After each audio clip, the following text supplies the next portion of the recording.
സംസ്ഥാന ഹജ്ജ് കമ്മിറ്റി വഴി ഹജ്ജിന് അപേക്ഷിച്ചവരുടെ നറുക്കെടുപ്പ് പൂർത്തിയായി. 8000-ലധികം പേർക്കാണ് സംസ്ഥാനത്ത് നിന്ന് ഹജ്ജിന് അവസരം ലഭിച്ചത്. ഇന്ത്യയിൽ നിന്ന് കേന്ദ്ര കമ്മിറ്റി വഴി 1,00,000 പേർക്കാണ് നറുക്കെടുപ്പ് നടത്തിയത്. മുംബൈയിലെ കേന്ദ്ര ഹജ്ജ് കമ്മിറ്റി ഓഫീസിലായിരുന്നു നറുക്കെടുപ്പ്. സൗദി അറേബ്യ ഹജ്ജ് കോട്ട നിശ്ചയിച്ചിട്ടില്ലാത്ത സാഹചര്യത്തിൽ 1,00,000 പേർക്കായിരുന്നു നറുക്കെടുപ്പ്. ബാക്കിയുള്ളവരെ വെയിറ്റിംഗ് ലിസ്റ്റിൽ ഉൾപ്പെടുത്തും. ഹജ്ജ് കോട്ട പ്രഖ്യാപിക്കുന്നതോടെ കൂടുതൽ അവസരങ്ങൾ ലഭിക്കും.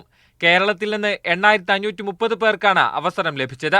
65 വയസ്സിന് മുകളിലുള്ള മുഴുവൻ അപേക്ഷകർക്കും ഹജ്ജിന് അവസരം നൽകി. സ്ത്രീകൾ മാത്രമുള്ള വിഭാഗത്തിലും ഭൂരിഭാഗം പേരും ലിസ്റ്റിൽ ഉൾപ്പെട്ടിട്ടുണ്ട്. ഈ വിഭാഗത്തിൽ 58 പേർക്കാണ് അവസരം ലഭിക്കാത്തത്.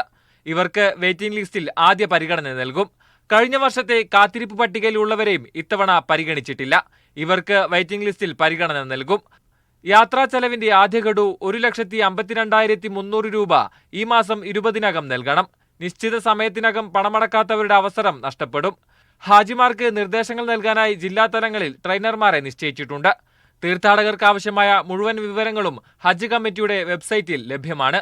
Media 1 Jeddah.